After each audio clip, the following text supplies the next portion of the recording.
তো সংখ্যা বা নেগেটিভ নাম্বার শূন্য থেকে ছোট যত বাস্তব সংখ্যা আছে, শূন্য থেকে ছোট যত বাস্তব সংখ্যা আছে সকল সংখ্যাকে ঋণাত্মক সংখ্যা বলা হয়। যেমন -5, -3, -2, -1 এরা সবাই শূন্যর চেয়ে ছোট, এরা সবাই শূন্যর চেয়ে ছোট, তাহলে এগুলো ঋণাত্মক সংখ্যা। এবং -1/2, -1/3, -9/2 এরাও সবাই শূন্য থেকে ছোট, এরাও ঋণাত্মক সংখ্যা।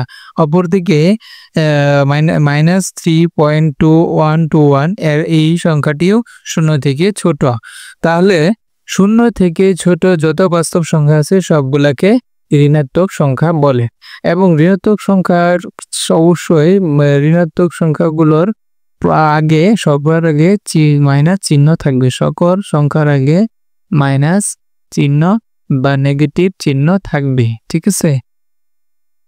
অপরদিকে অঋণাত্মক সংখ্যা কাদেরকে বলা হয়? অঋণাত্মক সংখ্যা, হ্যাঁ, শূন্য সহ যত ধনাত্মক সংখ্যা আছে, শূন্য সহ যত ধনাত্মক সংখ্যা আছে, শূন্য এবং যত ধনাত্মক সংখ্যা আছে সবগুলোকে অঋণাত্মক সংখ্যা বলা হয়।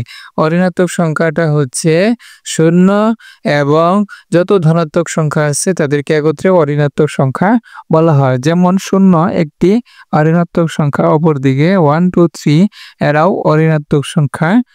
এদের আগে কোনো মাইনাস চিহ্ন নাই, সুতরাং এরা সকলেই এদের আগে ঋণাত্মক চিহ্ন নেই, তাহলে এরা অঋণাত্মক সংখ্যা।